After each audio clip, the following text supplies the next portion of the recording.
Buenos días, buenas tardes. Me da mucho gusto de estar aquí con ustedes.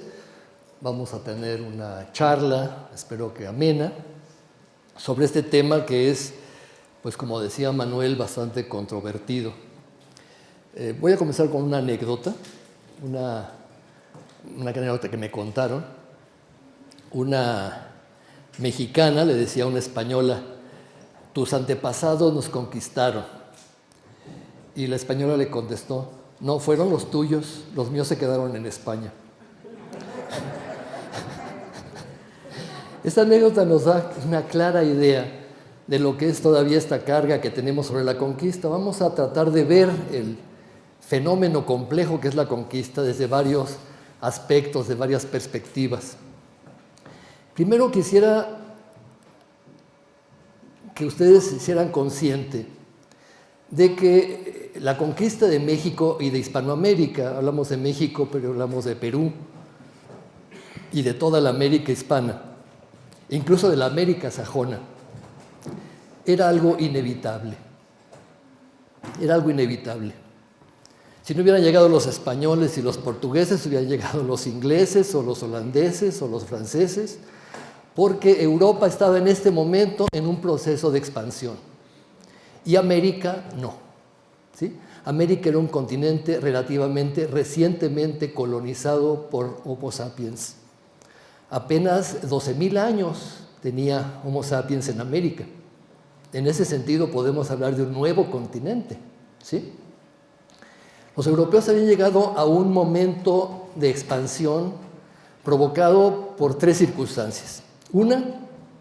Una expansión económica que exigía, en una economía que se había desarrollado a partir de las ciudades, del comercio y del crédito, exigía metales preciosos. Y esos metales preciosos fueron uno de los motores por los cuales se impulsó el descubrimiento de América. Ellos no pensaban en América, estaban pensando en África, estaban pensando en Asia, que era lo que conocían, ¿no? América literalmente se les apareció, ¿no? Se toparon con América, no esperaban que hubiera ahí eso. Y sin embargo, eso que encontraron les dio suficientes metales preciosos como para impulsar ese nuevo sistema económico mundial que se conoció como el capitalismo tiempo después y que estaba apenas en sus orígenes. Es decir, América se inserta en este proceso de apropiación de metales preciosos que es parte de este proceso global en el que todavía vivimos, ¿sí? Entonces, este primer aspecto es fundamental para entender la conquista, ¿no? La expansión comercial, crediticia y sobre todo de apropiación del principal medio que tenían los europeos de intercambio, que eran las monedas de metales preciosos, básicamente el oro y la plata. Un segundo aspecto que también nos va a permitir entender este proceso es la formación de un imperio con pretensiones universales.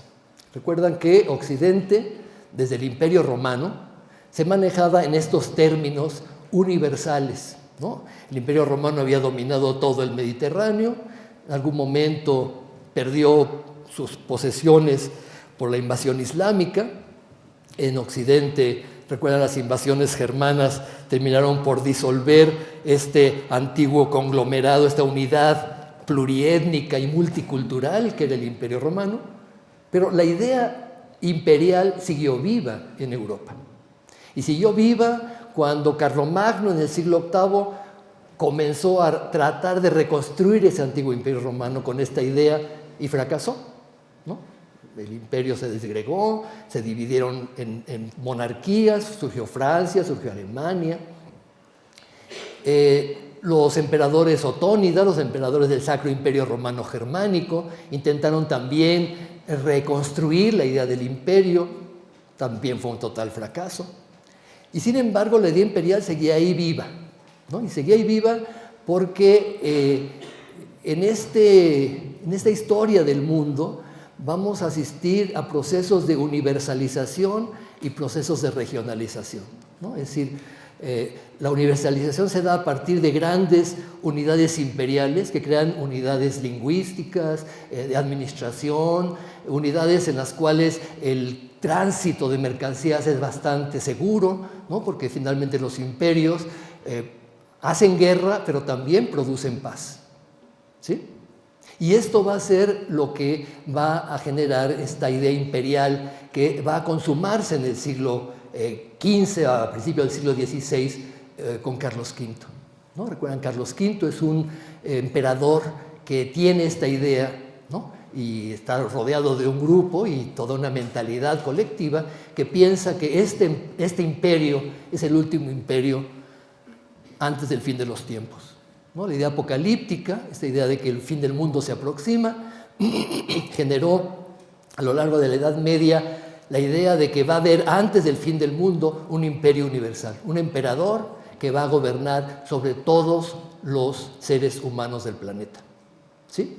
Y un papa que va a ser el papa angélico, ¿no? Vamos a hablar después de la religión, pero quiero que tengan en cuenta que esta idea imperial está muy unida a la idea religiosa. Y resulta que en la cabeza del emperador Carlos V, Carlos I de España y V de Alemania, se conjugaron muchísimos territorios por herencias, ¿no? Algo que él no planeó, lo planearon sus antepasados, los reyes católicos, ¿sí? Los padres de su madre Juana y los emperadores austriacos, ¿no? Los ascendientes de su padre Felipe, ¿no? Maximiliano de Austria. Recuerdan que Carlos V heredó entonces un imperio enorme, un imperio que abarcaba toda la península ibérica, una buena parte de Italia, el sur de Italia, Sicilia, algunos territorios en el norte que conquistó gracias a sus hazañas guerreras, le arrebató o compitió con Francia y se los ganó, y por supuesto Austria, Borgoña, Flandes, el centro, una buena parte del centro de Europa, ¿no? En Alemania no tenía muchas posibilidades porque Alemania estaba muy dividida y recuerdan, se dividió aún más cuando surge la Reforma Protestante. Entonces, este imperio universal pretende también abarcarlo todo y América se inserta dentro de esta idea de un imperio universal. ¿Sí? Es el paso obligado a esta unificación final de la humanidad bajo una sola cabeza, un rey católico. Comercio, metales, idea universal. Imperio abarca toda la humanidad, idea universal.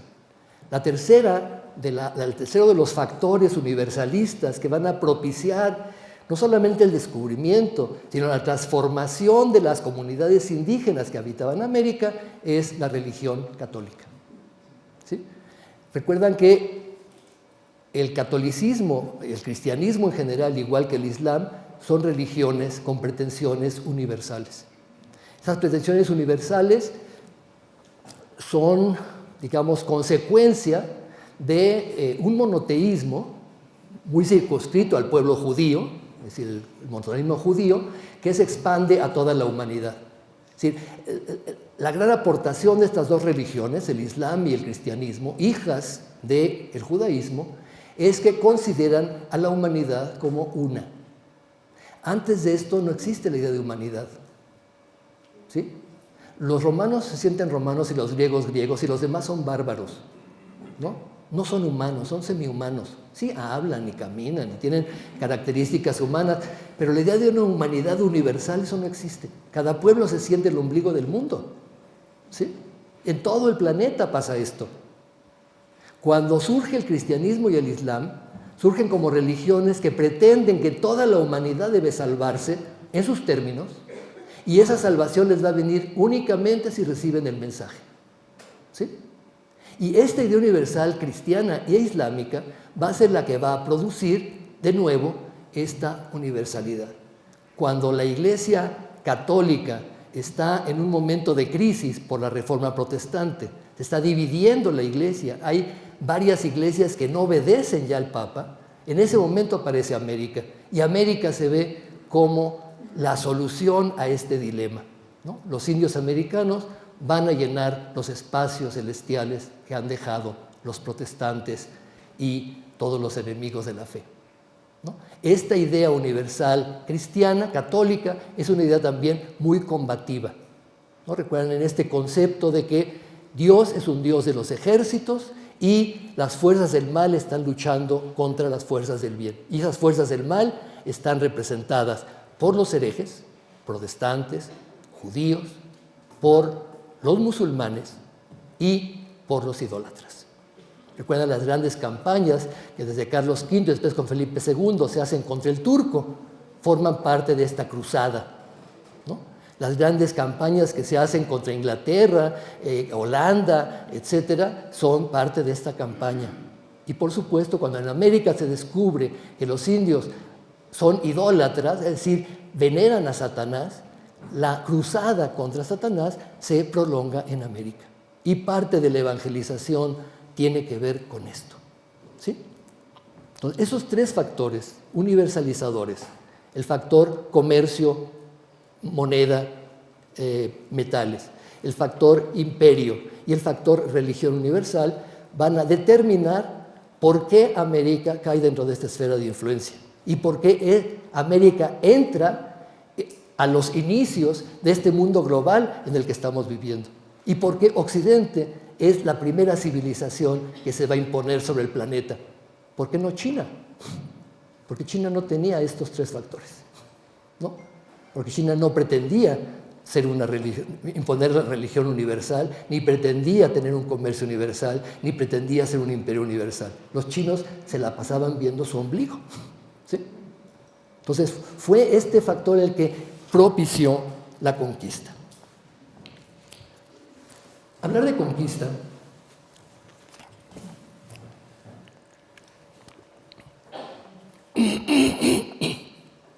generalmente nos remite a una conquista, ¿no? La conquista de México Tenochtitlan. Decimos México se conquistó en 1521. Esto es una gran mentira, ¿no? Es una gran mentira. La Ciudad de México Tenochtitlan se conquistó en 1521. México como país duró 3 siglos en conquistarse. Y todavía en el siglo XIX continuaba una de las conquistas, la conquista espiritual. ¿Recuerdan un personaje que nos han vendido los gringos en sus películas de vaqueros? Se llama Jerónimo. El señor Jerónimo era un comanche, ¿no? Lo único que tenía que cristiano era el nombre, fue bautizado en una misión franciscana. Era lo único que tenía de cristiano. Pero nos habla que a mediados del siglo XIX, por 1860, todavía había misiones franciscanas en el sur de Estados Unidos, ¿sí? Y esto era parte de la conquista. Si la conquista, entonces vamos a verla como un conjunto de fenómenos que no solamente tienen que ver con lo militar, ¿no? Ciertamente el primer proceso conquistador es un proceso militar, pero no solamente militar. Hay también un proceso de pactos, de pactismo, ¿sí? Una mezcla entre diplomacia y lucha armada, ¿no? Eso vamos a verlo cuando hablemos de la ayuda que recibió Cortés de las comunidades indígenas, ¿no? La conquista no se pudo haber hecho sin los indios. Muy difícil que 10 españoles, un puñado de españoles, 100 españoles, 100, menos de 100, hubieran conquistado a millones de personas, si no hubieran tenido la colaboración de esos millones de personas, o de una parte de ellos, ¿sí? Igual pasó en Perú. El segundo aspecto, dentro de esta conquista militar debemos tener también en cuenta que hay pugnas entre los capitanes españoles, ¿no? Los españoles no son un bloque, ¿sí? Todos tienen intereses personales, no hay un concepto de España conquistando, ¿no? Son intereses personales, familiares, clientelares, que están buscando su propio beneficio, ¿no? Tenemos el caso de Diego Velázquez, que llega a Cuba independizándose de Diego Colón, que era el gobernador, el hijo de Cristóbal Colón, el gobernador de Santo Domingo, ¿sí? Y lo mismo que hizo él con Diego Colón, lo hizo Cortés con él, ¿no? Después Diego Garay, que era gobernador de Jamaica, ya se había independizado también de Diego Velázquez y andaba buscando tierras donde expandirse por el Pánuco. ¿no? Y después vamos a ver cómo Cristóbal de Olid, que es mandado a Sudamérica, a Centroamérica, a las famosas Ibueras por Cortés, hace lo mismo, ¿sí? Se independiza de su protector para volverse él el conquistador, ¿no? Entonces, este proceso es un proceso muy complejo que no podemos simplificar nada más con decir llegaron los españoles y conquistaron, ¿no? Sí, hay un conglomerado de españoles con intereses propios. Un segundo aspecto es que la conquista hubiera sido insuficiente, hubiera sido muy difícil conservar a estos pueblos sometidos si no se hubiera dado un proceso casi simultáneo de colonización, ¿no? Colonización que primero significó el reparto de tierras y de indios en encomienda, y después en la fundación de ciudades, ciudades que muchas veces estaban en centros donde no había una población indígena previa, ¿sí? Piensen en Puebla, por ejemplo, o en Oaxaca, o en Valladolid, o en Guadalajara, ¿sí? O poblaciones que eran no muy sobresalientes, como Mérida, donde había un pobre pueblo indígena antes de la llegada de los españoles. Entonces, estas ciudades nuevas van a ser parte fundamental del proceso de conquista, ¿sí? Porque la conquista, insisto, no solamente fue una conquista armada. Estas conquistas también tuvieron que ver con la introducción de nuevas tecnologías, traída de animales de carga y tiro, con introducción del hierro, de la rueda, en fin, toda una conquista también de tipo tecnológico.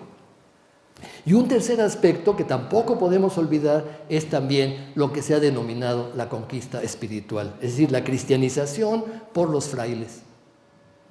No podemos entender la cantidad de pueblos indígenas que hay ahora en nuestro país, pueblos poblados, sin entender la labor que los frailes realizaron como congregadores de estos pueblos. Los creadores de esas comunidades son los frailes, ¿sí? Ciertamente había pueblos prehispánicos. Esos pueblos prehispánicos fueron la base sobre las cuales los frailes construyeron los nuevos pueblos coloniales, pero muchas veces los construyeron incluso lejos de los antiguos centros ceremoniales, ¿sí? Existe la errónea idea de que los frailes construyeron siempre sus iglesias sobre las pirámides, y esto fue más bien excepcional, ¿sí?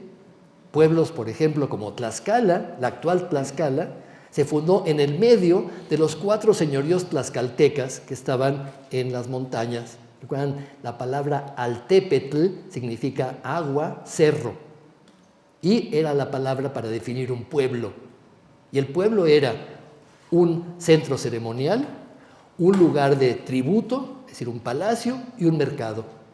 Esos 3 elementos, ¿no? El teocalli, el tecpan y las 3 T's, ¿no? Y el tianguis serán la base sobre la cual se asentaron los frailes, pero en otro lugar, que no era el cerro, sino en el valle, ¿no?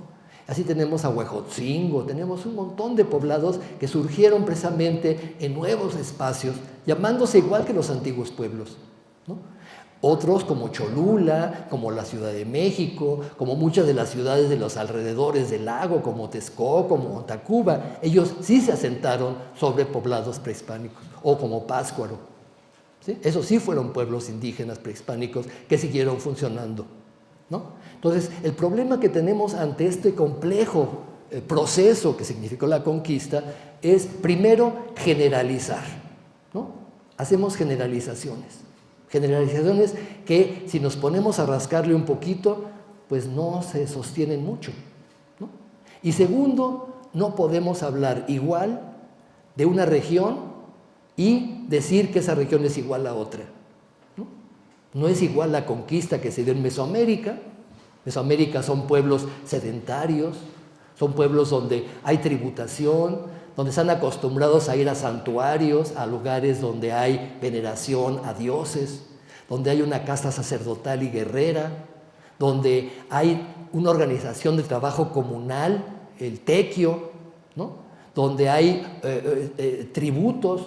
Todo esto hace que la conquista española sea mucho más rápida que en territorios donde hay pueblos nómadas, donde no hay ciudades, donde la gente anda cazando y recolectando, donde no hay estructuras sociales y políticas, donde no hay gobiernos, ¿no? Donde los clanes son familias que van buscando el alimento en extensos territorios y no están sedentarizados, no pagan tributo. Todo esto hace que las conquistas sean totalmente distintas. No es gratuito que los grandes centros virreinales que se fundan en América estén fundados sobre las dos grandes realidades prehispánicas de alta civilización, Mesoamérica y el área andina, ¿no? Es ahí donde se fundan los virreinatos, porque esos virreinatos se aprovechan de una realidad prehispánica existente que funcionaba muy bien y que sigue funcionando gracias a esto, ¿no? Los españoles utilizan esta realidad prehispánica para funcionar, ¿sí? Y por supuesto, vamos a ver, parte de este funcionamiento se debe a los aliados indígenas, tanto para los frailes como para los conquistadores. Matthew Restall, un investigador norteamericano, publicó hace ya algunos años un libro que se llama Los 7 mitos de la conquista. Me voy a basar en él un poco, obviamente ampliando algunos de los temas, para explicarles esto que fue, digamos, el complejo proceso de la conquista militar.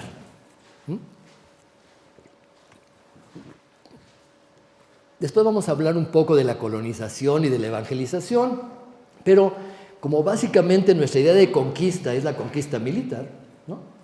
Vamos a hablar de estos 7 mitos. Primero, el primer mito es que son hombres excepcionales, ¿no? Que son hombres únicos, ¿no? Claro, ¿por qué pensamos que son hombres únicos? Bueno, porque nuestra principal fuente de información, de los principales documentos que tenemos sobre sus hazañas, fueron escritas por ellos mismos. ¿Sí?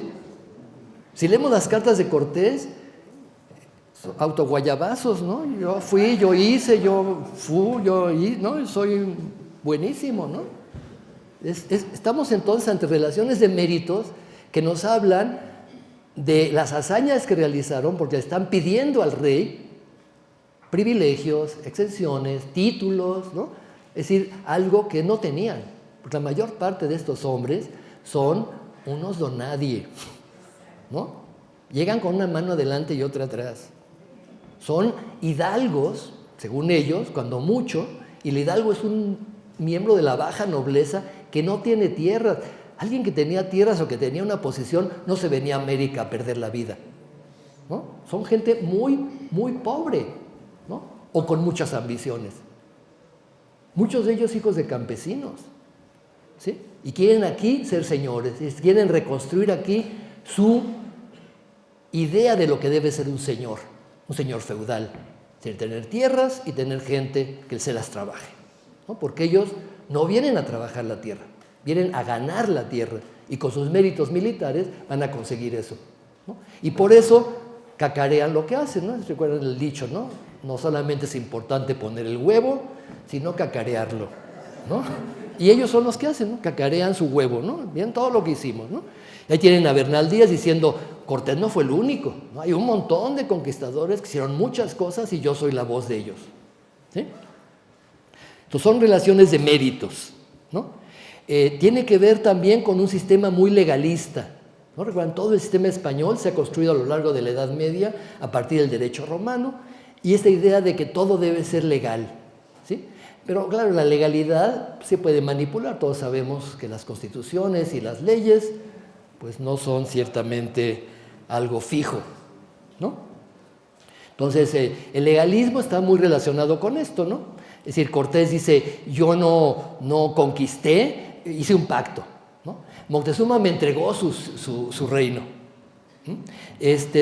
¿Por qué destruir México Tenochtitlan? Porque faltaron al pacto, ¿no? Ellos nos atacaron, nosotros no atacamos, ¿no? Ellos nos encerraron en el palacio de Axayácatl cuando nosotros veníamos de paz. Nosotros venimos de muy buen modo, ¿no?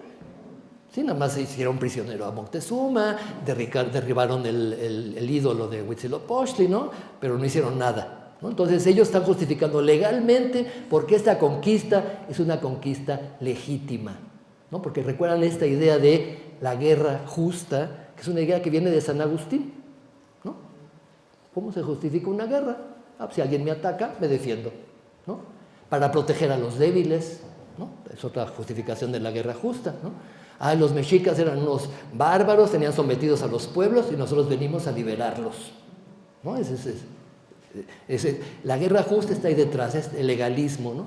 También se están solicitando cargos. Cortés lo primero que dice, virrey, ¿verdad? Por lo menos, ¿no? Consigue capitán general, pero él quiere, ¿no?, ser el gobernador de estos reinos. Y premios, los premios son tierras y encomiendas. Las encomiendas son indios, para que trabajen y tributen. No se les dan los indios, se les da el trabajo y el tributo de los indios. Porque los indios, en teoría, de nuevo legalmente, son hombres libres, vasallos del rey de España.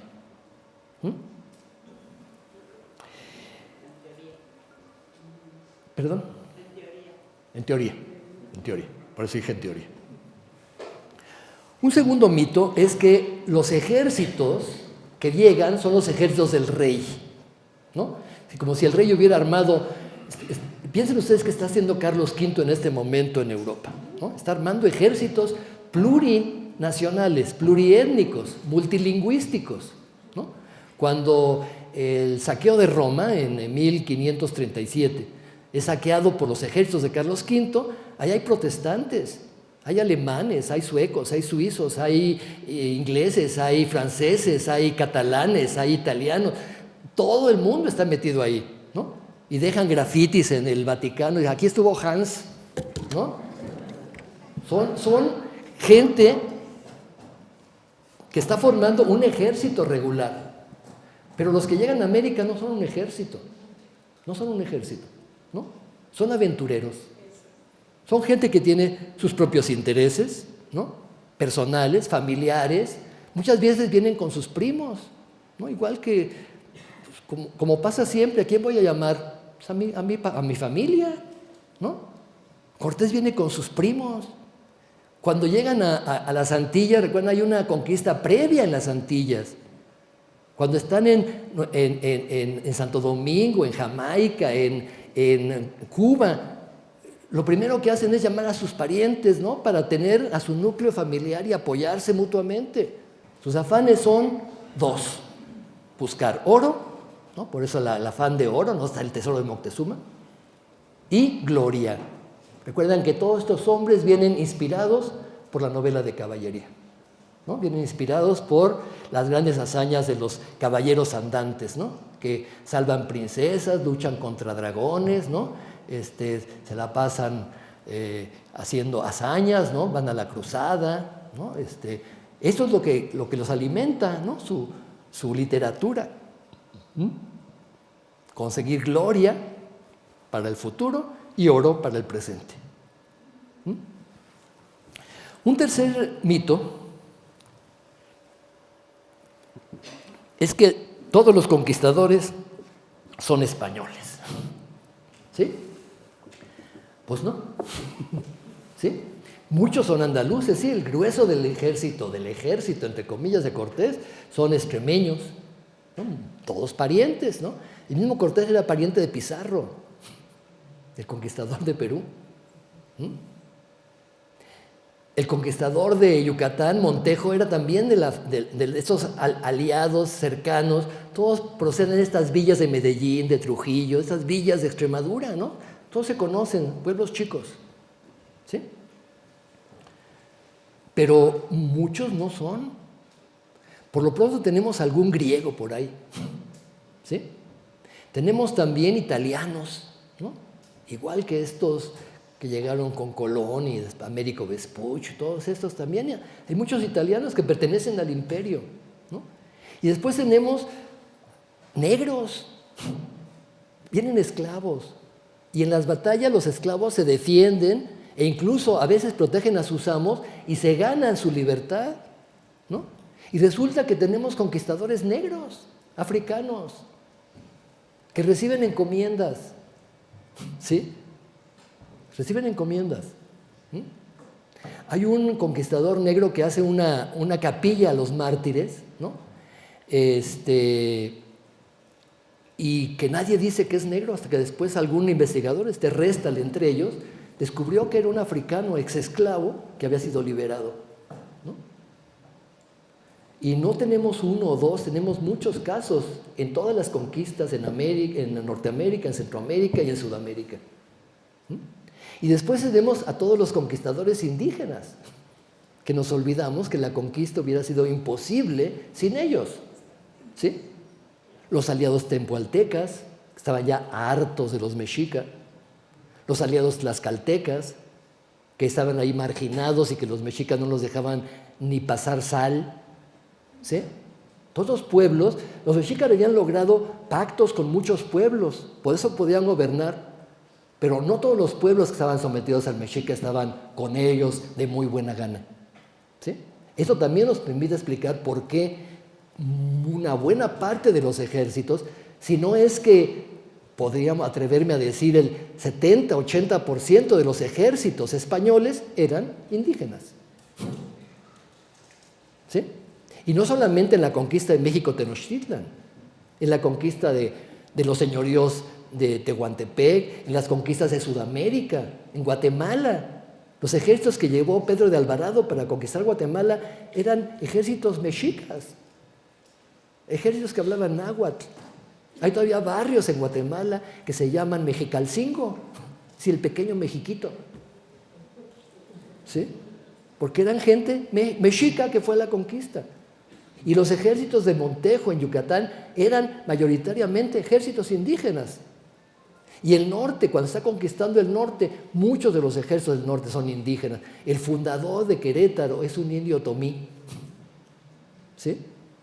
O mestizos, ¿sí? Entonces, estamos ante otro mito. La conquista la hicieron los españoles. No, la hicieron los españoles con un montón de aliados indígenas, algunos africanos y otros europeos. Después, otro de los grandes mitos, el éxito inmediato, ¿sí? Se conquistó México Tenochtitlan, todo el imperio cayó. Es decir, 1521 es el inicio de un larguísimo proceso, larguísimo, que duró 3 siglos y más. ¿Qué significa esto? Primero, cuando cae México Tenochtitlan, después de este famoso sitio, ¿no?, que duró varios meses, y después recuerdan, 2 años después de llegar, llegó en 1519, está conquistando México Tenochtitlan 2 años después, o sea, no fue fácil, no fue rápido, no fue inmediato. Después de esto viene la búsqueda de metales, ¿no? Manda a sus capitanes a buscar zonas donde conseguir metales y aliados, ¿no? Recuerdan, Cristóbal de Olid es enviado a Michoacán y los señoríos purépechas dicen: lo que le pasó a México Tenochtitlan es terrible, la ciudad más grande de Mesoamérica ha caído. No queremos lo mismo para Tzintzuntzan, ni para Pátzcuaro, ni para Iguazio. Bueno, esa triple alianza purépecha se rindió de buena manera, ¿no? Y se convirtieron en aliados de Cortés. Incluso Francisco Tanganchuan, el Calzónzin de Tzintzuntzan, se bautizó como Francisco, ¿no? Porque los franciscanos lo bautizaron. Igual pasó con los señores de Tlaxcala, con Maxicatzin, con el señor Iztlizóchitl de Texcoco, ¿no? Es decir, todas estas regiones cayeron así porque se aliaron con el conquistador, pero otras no, ¿sí? Hubo regiones, por ejemplo, en la zona Yopitzinga, en Guerrero, que tardaron todavía varias décadas en ser sometidas. Los mijes de la Sierra Alta de Oaxaca, todavía en el siglo XVII estaban dando lata, ¿no? En Tehuantepec hay continuas rebeliones, ya no digamos en Yucatán. Sí, o sea, la conquista no fue inmediata. Uno de los grandes errores que tenemos cuando hacemos historia simplificada es no considerar que este país es un país muy complejo y es un país con muchísimas regiones y regiones muy diversas. Y cada una de las regiones tiene su historia, ¿sí? Así como cada una de las conquistas tiene su historia, ¿no? A veces fue muy fácil insertarse en el gobierno español, ¿no? Cuando los caciques se aliaron con los conquistadores y recibieron, por supuesto, como beneficio, tierras, indios y convertirse en gobernadores españoles de estos pueblos. Pero otras veces no. Otras veces la resistencia fue muy fuerte, ¿sí? Y ya no digamos más al norte, ¿no? Cuando nos vamos a la frontera de Mesoamérica, que es el río Lerma-Santiago, ¿no? Complejo hidráulico, ¿no? Que desemboca, recuerden, en la laguna de Chapala y después en el Océano Pacífico. Esa era la frontera con los chichimecas. Más allá de esa frontera, la conquista fue dificultísima. Se dio porque se descubrieron las minas de Zacatecas y era necesario llegar a Zacatecas y traer el mineral de allá, en medio de pueblos chichimecas que asaltaban las caravanas, robaban, mataban, descabellaban a la gente y literalmente fue una guerra a sangre y fuego que duró 50 años. Esa conquista no se menciona cuando hablamos de la conquista de México. Y esa conquista terminó siendo una conquista hecha comprando la paz por un capitán mestizo, hijo de un aguachichil y de un español que se llamaba Miguel Caldera. Esa conquista nadie la menciona y es fundamental para entender la formación de este centro del país que es el Bajío. Y a partir de ahí las conquistas del norte siguieron el mismo modelo, ¿sí? Conquistas armadas, con misiones, con reales de minas, con pueblos indígenas trasplantados desde el centro, de nuevo los indígenas colonizando, ¿sí? Otomíes, tlaxcaltecas, purépechas, esa fue la conquista del norte, ¿no? En San Luis Potosí hay comunidades que se llaman Tlaxcalilla, ¿sí? Los otomíes estaban presentes en el descubrimiento de minas en las zonas tan lejanas como Cerralbo o Cadereyta, ¿no? Mestizos, mulatos, indígenas. Estamos en un proceso en el cual la conquista no fue inmediata, les digo, duró 3 siglos.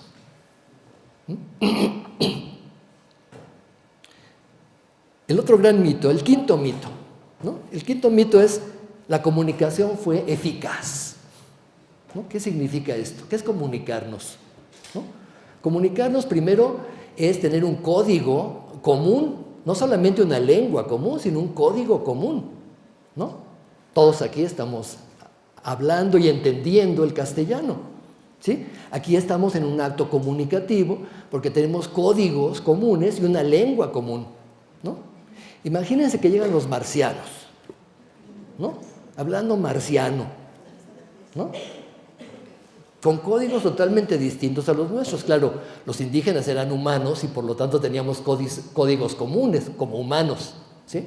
Pero la comunicación de lenguas tan distintas es de por sí difícil, ¿no? Ahora imagínense, llega Cortés a las playas de Campeche, de Bacalar, de la zona de la actual Quintana Roo, se encuentra a 2 náufragos de expediciones anteriores, ¿no? Uno ya es completamente maya, ¿no? Gonzalo Guerrero. Él ya está hecho un maya, ¿no? Y está moreno por el sol, tiene hijos mayas, está casado con una maya, y él dice, yo no me voy, porque tengo mi vida, ¿no? Y el otro, que era medio clérigo, parece, dice, sí, yo sí voy, yo no quiero a los mayas, ¿no? Y habla maya y castellano, por supuesto, se topan después con la Malinche, ¿no? Recuerdan, la Malinche se la regala, la Malinche ve en una zona donde se habla maya y náhuatl, parece que su lengua madre era el náhuatl, pero una versión del náhuatl, ¿no? Y hablaba la lengua maya que se hablaba en Acalan, es en un señorío que está en la laguna de Términos, y que no era el mismo maya que hablaban los mayas que estaban en Quintana Roo, mucho ojo, ¿sí? Es decir, las lenguas tienen una gran cantidad de variantes lingüísticas, ¿sí? Nosotros hablamos castellano y somos de la misma familia lingüística que el francés, pero ¿ustedes le entienden francés si no saben? ¿Sí? El italiano, más o menos el portugués, por ahí, ¿no? Bueno, el catalán, ¿no? Pero nos cuesta trabajo, ¿no? O sea, así pasaba con los mayas, con los nahuas, con los zapotecos, con los mixtecos. Hay variantes lingüísticas, a veces muy pronunciadas, ¿sí? Ahora imagínense estos dos personajes, ¿no? La Malinche y Jerónimo de Aguilar, llegando a Totonacapan, ¿no? Donde los totonacas, no todos hablan náhuatl, hablan totonaco, ¿no? Entonces, ustedes han jugado el juego de ese teléfono descompuesto, ¿no? Pues era esto, ¿no? Cortés se quiere comunicar con los totonacas, ¿no? Hay un intérprete de totonaca que habla náhuatl. El náhuatl se lo traduce la Malinche, la Malinche le traduce del maya al náhuatl y del náhuatl al totonaco. Y eso pasó para el español. Imagínense este paso de ida y vuelta, ¿no? Solamente es tardadísimo, sino además, ¿quién sabe lo que entendieron? ¿Quién sabe lo que entendieron? ¿Sí? Hubo una comunicación eficaz, ¿sí? Pues el elemental, sí, ¿no? El náhuatl, igual que el castellano, son lenguas muy complejas, sumamente complejas, ¿no? Hay variantes, hay dobles sentidos, el náhuatl es una lengua sumamente reverencial, ¿no? Dice Restal, tiene una anécdota muy chistosa, cuando Moctezuma le dijo, estás en tu casa, pues es reverencial, como nosotros decimos, estás en tu casa, y Cortés se lo tomó en serio. ¿Sí? Porque para él estar en mi casa es mi casa, sí, gracias, ¿no? ¿Me estás entregando tu reino? ¿No? Sí, sí queda claro, esto es un gran problema en la conquista, ¿no? Y fue un gran problema después, los intérpretes. Recuerdan que hay un dicho italiano que se dice traduttore traditore, ¿no? El que traduce traiciona, ¿sí? Los frailes que llegan, en el proceso de evangelización, ¿no? Llegan y comienzan a predicar en castellano, pues nos hablan señalando el cielo, hablando en castellano a señas, ¿no? Los indígenas han dicho, estos loquitos, ¿quiénes son? ¿No? No andan a caballo, andan descalzos, están medio chiflados, ¿no? Los han de haber mandado a los locos aquí para deshacerse de ellos. Y resulta que cuando esos frailes se dan cuenta de que nadie entendía nada, comienzan a traerse a los niños, ¿no? Y comienzan a enseñarles castellano y comienzan a medio aprender las lenguas indígenas, pero muy pocos, quizás Sagún, Durán, que vivió de niño en la calle, ¿no? Llegó jovencito a Nueva España y aprendió náhuatl con sus amiguitos jugando en la calle, ¿no? Salvo Molina, Durán o Sagún, la mayor parte de los frailes no llegaron a dominar lenguas indígenas. Les costaba mucho trabajo. La tele, para los españoles les sigue costando trabajo la tele, ¿no? Dicen alante, ¿no? Atlante. Imagínense, el náhuatl está lleno de tele, ¿no? O, ¿cómo se llama esto? Cuauhnáhuac. Cuernavaca. ¿Qué hay de Cuauhnáhuac a Cuernavaca? O, ¿cómo se llama esto? Huitzilopochtli. Churubusco. Díganme si no tenían oído de artillero. ¿Sí? Imagínense qué posibilidades había de comunicarse, pues con intérpretes, ¿no? Y los intérpretes pues interpretaban lo que les venía en gana, ¿sí? Y lo mismo pasó en la conquista.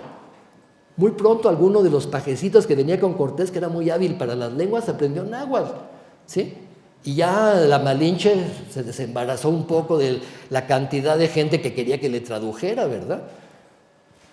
Algunos autores dicen que incluso Cortés llegó a hablar náhuatl. Pero hablar una lengua es difícil. Hablar una lengua bien, entender todas las sutilezas de la lengua, ¿sí? Entonces el problema de la comunicación será un problema, no solamente en la conquista, también en la evangelización y también en todo el proceso futuro. Pero claro, siempre va a haber estos puentes, esos intérpretes, ¿no? Esta gente que habla varias lenguas y que posibilita la comunicación. El sexto de los mitos es la devastación y el exterminio, ¿no? Claro, aquí ¿qué tenemos como fuente? Si leemos La visión de los vencidos, el libro este que tuvo un gran éxito, se ha traducido a todas las lenguas del mundo, es un libro que de hecho es una recopilación, una selección del libro 12 del Códice Florentino. Recuerden, el Códice Florentino es un códice que mandó a hacer Sahagún para hacer él su historia, historia de los indios de la Nueva España, la historia general. Y en este libro, en este códice, el último libro, el libro 12, es una relación de la conquista narrada en términos indígenas, ¿sí? El libro se está recopilando a mediados del siglo XVI posiblemente, pero se termina como por 1570-80, ¿sí? O sea, los que están informando a estos indígenas que están recopilando el libro eran niños cuando la conquista. Eran niños, ¿sí? De los viejos ya ninguno vivía, de los que sobrevivieron, ¿sí? Entonces, claro, la visión de los vencidos es una visión terrible, es una visión tremenda. No es errónea, al contrario, es una visión muy objetiva, ¿sí? Pero es eso, una visión, ¿sí? Entonces, a partir de esa visión, claro, un pueblo sitiado, como todos los pueblos sitiados del planeta, sufren hambres, epidemias, muerte, devastación. Es parte del proceso de la humanidad. La humanidad somos una especie que nos hemos pasado conquistando unos a otros. Hemos pasado de ser conquistadores a ser conquistados, a volver a ser conquistadores y a volver a ser conquistados. Los mismos españoles, castellanos o como queramos llamarles, ¿sí?, habían sido pueblos conquistados, ¿sí? Es decir, no tenemos el monopolio del sufrimiento, ¿sí? Todos los pueblos conquistados han sufrido horrores. Es parte de la conquista, es parte del horror de la guerra, ¿sí? Es parte del horror de la guerra, ¿no? Entonces, a partir de ahí no podemos decir toda la conquista fue devastación y exterminio, ¿no? Los españoles vinieron a matar a los indios. Algunos hablan de genocidio, ¿no? No podemos comparar lo que hizo Hitler en el Holocausto, que fue una conciencia de exterminio de un pueblo, es decir, por razones étnicas, a algo que sucedió como una conquista y que por supuesto a los españoles lo que menos les convenía es que los indios se murieran, porque son sus trabajadores, son su fuerza de trabajo. ¿Cómo van a exterminar a su fuerza de trabajo? Es absurdo, ¿sí? No sé si queda claro esto, ¿no? Devastación, exterminio. Sí, la conquista, toda conquista es exterminio y devastación. Pero a los españoles lo que les interesa es que estos indios trabajen para ellos. Y a los frailes lo que les interesa es que esos indios se conviertan y se salven. ¿Sí? ¿Sí queda claro esto entonces? ¿No? El proceso conquistador es un proceso, como todo proceso conquistador, terrible, devastador. Pero la mayor devastación no vino de los humanos, vino de los microorganismos. ¿Recuerdan? La conquista fue una conquista de los microbios, ¿sí? Los americanos habían estado aislados durante milenios del viejo continente. Se habían quedado aislados, ¿no? Cuando el estrecho de Bering deja de ser un puente de hielo, ya no pasaron más gentes, ya no pasaron, ¿no? Y estas comunidades de humanos que vivieron en América desarrollaron anticuerpos para las enfermedades de América. No es que no hubiera aquí enfermedades. El gran mito de que el México prehispánico estaba libre de enfermedades. Sí, ¿cómo no? ¿Cómo no? ¿Sí? Todas las enfermedades, las malarias, todas las enfermedades terribles de los trópicos. Los españoles caían como moscas en los trópicos, ¿no? Entre las serpientes, las niguas, las arañas, las tarántulas, y todos los insectos que los picaban y que les transmitían enfermedades terribles, la fiebre amarilla, todas enfermedades transmitidas por los mosquitos. Esas enfermedades existían en América y no existían en Europa, ¿sí? Pero Europa llevaba milenios también de crear anticuerpos para los virus que se estaban produciendo en Europa. Recuerdan que además, a diferencia de América, en Europa se desarrolló una extensa actividad ganadera desde el Neolítico. Y una parte importante de las enfermedades que se tenían en el viejo continente provenían de los animales. La fiebre aviar, todas las transmisiones de gallinas, borregos, cabras, vacas, las vacas locas, todo esto eran enfermedades que existían en Europa, sobre todo por su fuerte contacto con animales domésticos, que no había en América, ¿no? Bueno, en América tenían perros y guajolotes, ¿no? ¿Sí queda claro?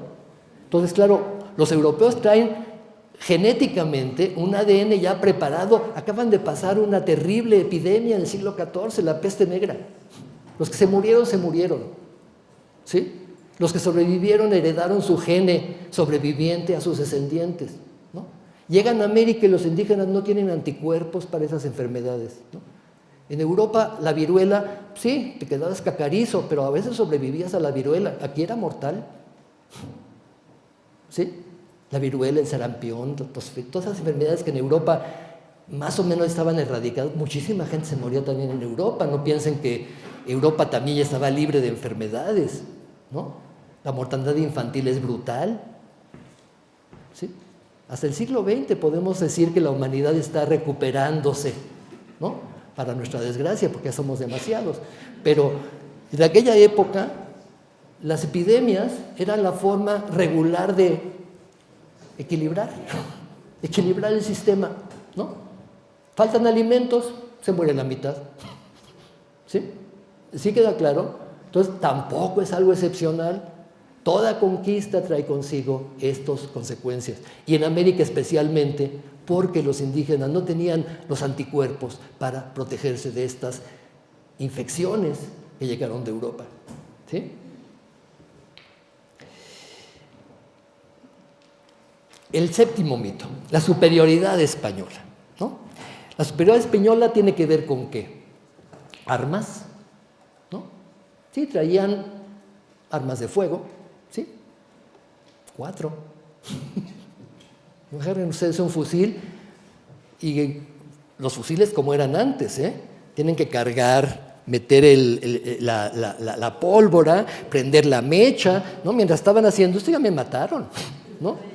No son las ametralladoras de ahora, ¿verdad? Que puedo matar a 50 de un tirón. No.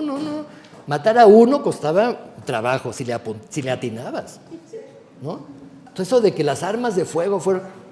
Sí, a lo mejor mataron a 4, pero había miles, ¿sí? Las bombardas. ¿Recuerdan estos cañoncitos que traía también Cortés, no? Claro, a los indígenas los impactó. En la visión de los vencidos se dice, ¿no? Son como bolas de fuego que salen del cañón y revientan el árbol, ¿no? Y como que revientan el cerro, ¿no? Y truenan y queda oliendo a polvo, ¿no? A ceniza, ¿no? Todas esas descripciones son aterradoras, pero traen 2 bombardas, 3. ¿Sí? Es decir, sí. Pero aquello de que se la creyeron cuando llegaron, según los mitos, de que eran blancos, pero lograron a los dioses, se la creyeron, también para aprovechar.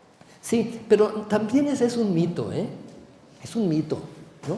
Piensen, por ejemplo, que en toda la humanidad hay albinos. Todos los humanos, incluso hasta los negros, tienen seres que nacen con falta de melanina, ¿no?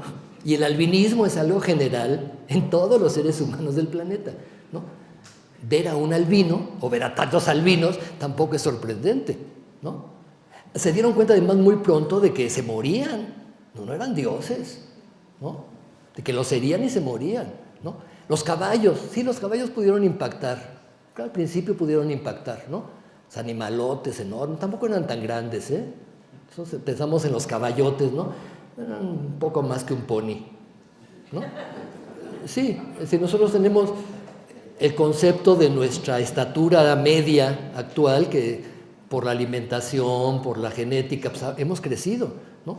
Pero si nosotros vemos, por ejemplo, las armaduras de los españoles, 1.60, no, eran chaparritos, y los indígenas andaban por ahí, ¿sí? Bueno, o sea, tampoco estamos en gigantes, ¿verdad?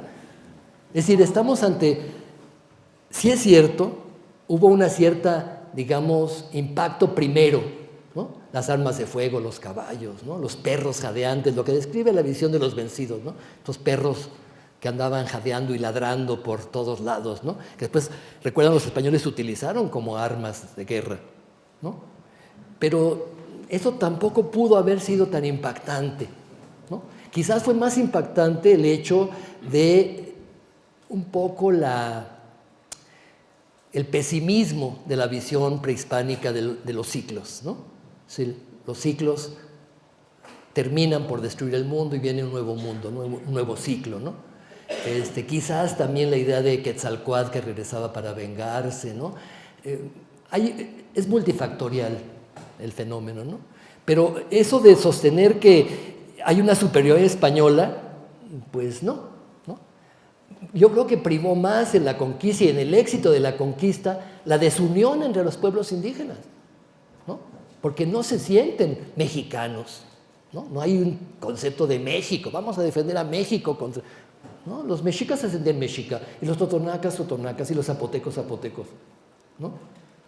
Y además era una zona, Mesoamérica, de continuas guerras, ¿no? Tampoco nos imaginemos una Mesoamérica como nos la pinta, ¿no? Flor y canto, todo era flor y canto, ¿no? Estábamos casi en el paraíso terrenal y vinieron estos a destruir nuestro paraíso terrenal. No había enfermedades, todo era paz, peace and love, ¿no? Todo era armonía, ¿no? Los pueblos se sometieron al mexica porque los mexicas eran buenísimos, ¿no? Eran bondadosísimos. Pues no, eran brutales, una sublevación era ahogada en sangre, ¿sí? Los sacrificios humanos y todo este concepto de la guerra santa, la guerra como algo que es necesario para capturar esclavos vivos para el sacrificio, ¿no? Es decir, era una situación continua de guerra, ¿sí? No nos imaginemos que llegaron al paraíso incontaminado y introdujeron la guerra, ¿no? Es decir, las alianzas en los grupos indígenas con los conquistadores fueron determinantes en el proceso de conquista. Los apoyos que los frailes tuvieron de los jóvenes indígenas que se educaron en sus conventos fueron determinantes para el éxito de la evangelización, ¿sí? Y no podemos olvidar esto, ¿no?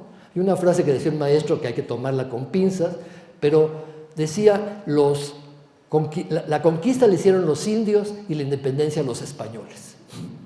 Las fuentes que tenemos para el conocimiento de esta época, en general los historiadores nos basamos en fuentes, ¿no? No nos inventamos los hechos como los literatos, ¿no? Nuestras fuentes son básicamente fuentes de la época, ¿sí? Pero esas fuentes tienen que ser interpretadas. No nos podemos creer todo lo que dice la fuente, porque la fuente tiene un contexto, tiene una intención, tiene un objetivo, ¿sí? Entonces, no nos podemos ir con la finta de que todo lo que dice Cortés en sus cartas es cierto, ¿no? Tenemos que, ¿por qué lo dice? ¿Cuándo lo dice? ¿Cómo lo dice? ¿Para qué lo dice? ¿No? Hacer preguntas a la fuente es fundamental para nosotros para poder reconstruir los hechos. Además, es fundamental también contrastar fuentes, ¿no? Porque una fuente da una perspectiva, pero no tengo la otra perspectiva. Por eso es riquísima la información que nos dan las fuentes indígenas. Si la visión indígena de la conquista es fundamental para entender el proceso, porque tenemos la voz del otro, ¿sí? Sí queda claro, ¿verdad? Entonces, reconstruir a partir de todas estas fuentes una aproximación a lo que fue la realidad, nunca podremos saber lo que pasó. Eso olvídense, ¿no? Olvídense, ¿no? Podemos aproximarnos a posiblemente lo que pasó, ¿sí? Eso nos lo dan fuentes como la historia de la conquista de México de Francisco de Gómara, ¿no? O las décadas del Nuevo Mundo de Antonio de Herrera, que son fuentes que se dan a partir de la perspectiva hispana, ¿no? Y por supuesto, como hemos visto, las fuentes indígenas. También hay fuentes españolas que nos dan una versión menos optimista de la conquista. Claro, las fuentes españolas nos dicen, llegamos, convertimos a los indios al cristianismo, Cortés derrocó ídolos, puso imágenes de la Virgen, todos se convirtieron y, bueno, Cortés es el Moisés del Nuevo Mundo, ¿no? Es decir, porque salvó a su pueblo, los indígenas, de la idolatría. Pero hay otras fuentes españolas que nos pintan una conquista bastante brutal. Y la más conocida y la más común y la que se utiliza más para esta famosa leyenda negra de España de que la conquista fue devastadora, brutal, etc., es precisamente la obra de Fray Bartolomé de las Casas, ¿no? Ese fraile dominico que fue encomendero en las Antillas, tuvo encomiendas, fue sacerdote en las Antillas, después entró a la orden y se transformó totalmente en un defensor de los derechos indígenas, ¿no? Viajó muchísimas veces a España y elaboró varios textos sobre las barbaridades que estaban haciendo los españoles en América, ¿no? Entre ellos, el más extendido, se tradujo a varios idiomas, fue la brevísima relación de la destrucción de las Indias, ¿no? Donde describe cosas aterradoras que en efecto sucedieron. No podemos vender una historia rosa de la conquista como la que nos da Cortés o la que nos da Gómara, ¿no? Fue brutal, ¿no? Los conquistadores, algunos eran verdaderos psicópatas, ¿sí? Verdaderos psicópatas. Disfrutaban de ver sufrir a la gente, ¿no? Las descripciones que hacen las Casas de Pedrarias Dávila o de otros conquistadores son aterradoras, ¿no? Dignas del mayor horror de la humanidad. Claro, eso también es cierto, es la otra visión, ¿no? Y no es la visión de los vencidos, es la visión de un miembro de los vencedores, un fraile dominico, ¿sí?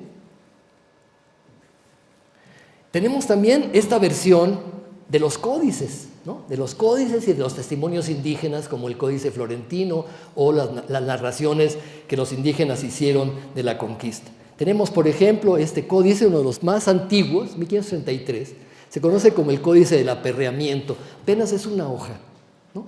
Es una descripción de un tipo de castigo que hacían los españoles sobre los indios que se fugaban o que querían someter.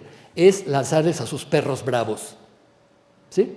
Se conoce así como el Códice del Aperreamiento, porque también esto lo describe las Casas en la brevísima relación, ¿no? Era una forma muy brutal de someter y de espantar, ¿no? Imagínense un perro bravo que se te echa encima, ¿no? Y aparecen dos personajes arriba que son Cortés y la Malinche, ¿no? Estos dos personajes van a ser fundamentales en el imaginario sobre la conquista, ¿sí? El imaginario sobre la conquista. ¿Qué significa el imaginario sobre la conquista? Cómo se construyó, reconstruyó y volvió a reconstruir la conquista a lo largo del siglo XVI, XVII y XVIII, ¿sí? Porque la conquista, como un hecho fundacional, no fue una invención del XIX, fue una invención desde el XVI, ¿sí?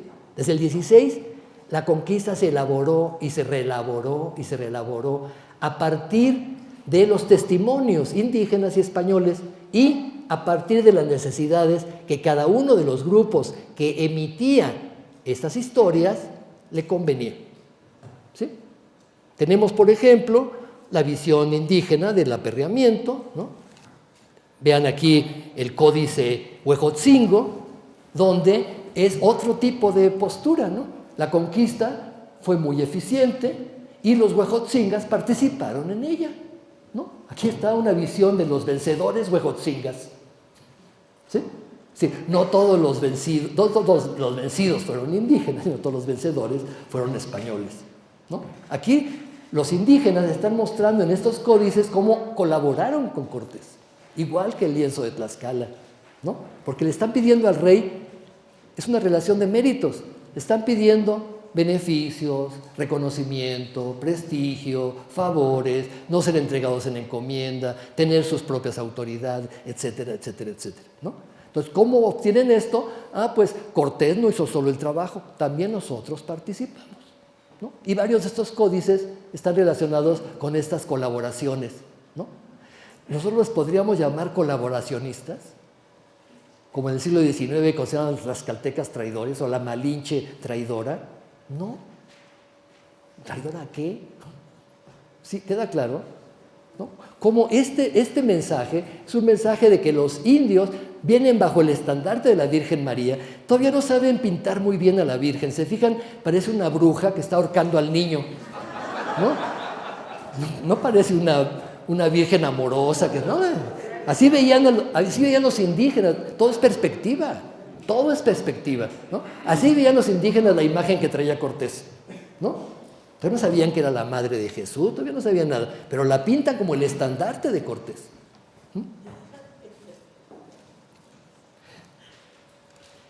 El florentino está muy ilustrado y tiene también varias descripciones de este tipo. Ahí tienen una imagen del florentino con la llegada a las playas de Chalchicueyecan, una imagen del Códice Durán, ¿no? Vamos a ver varias imágenes, ¿no? Tienen el camino. El lienzo de Tlaxcala es muy interesante porque se fijan ahí, por ejemplo, aparecen los cañones, las bombardas, ¿no?